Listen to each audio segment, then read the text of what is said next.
এবার আল্লাহকে বললাম, আল্লাহ নামাজ অনেক পড়ি নেই, গুনাহটা মাফ করে দাও। রব বলে যে মাফ করে দিলাম। আল্লাহ রোজার মধ্যে অনেক জারবেমি করছি, ভুল করছি, মাফ করে দাও। আল্লাহ পাক বলে মাফ করে দিলাম। আল্লাহ হজ করি নাই আমি ইচ্ছা কইরা, তুমি তো রহমান, মাফ করে দাও। আল্লাহ পাক বলে মাফ করে দিলাম। এবার বান্দা যতটা বলে আল্লাহ মাফ করে দেয়। এবার বান্দা বলে, আল্লাহ কিছু গুনার পাল্লা হালকা হইছে, কারণ আমার জান্নাতে যেতে গেলে গুনাহ মাফ করা লাগবে, তো তুমি দয়া করছো, আমার গুনাহ মাফ হচ্ছে, আল্লাহ দয়া। এবার বান্দা বলে, আল্লাহ ওই আমার ভাইয়ের জায়গাটা খাইছি যে কিছু গুনাহ হইছে, তুমি মাফ করে দাও। রব বলে যে না রে বান্দা, এটা আমি করব না। আল্লাহ কেন?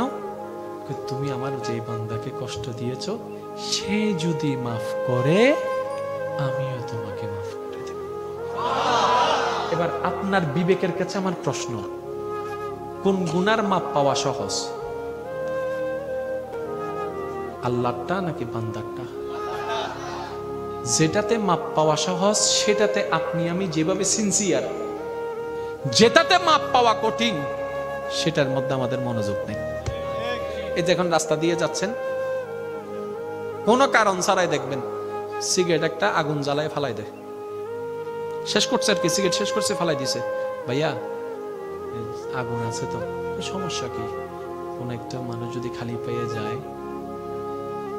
এটা তো ভাবি নাই। আমি কি বুঝাতে পারছি কথা? গুনাহ কয় প্রকার? একটা আল্লাহকে ডাইরেক্ট দিচ্ছেন, আর একটা বান্দাকে কষ্ট দিয়ে দিচ্ছেন। এবার আপনি কারোর সাথে তর্ক করার দরকার নাই, আপনার জীবনে কোন গুনাহটা বেশি আপনি নিজে চিন্তা করে দেখেন, দেখবেন যে বান্দাকে কষ্ট দিয়ে গুনাহটাই বেশি।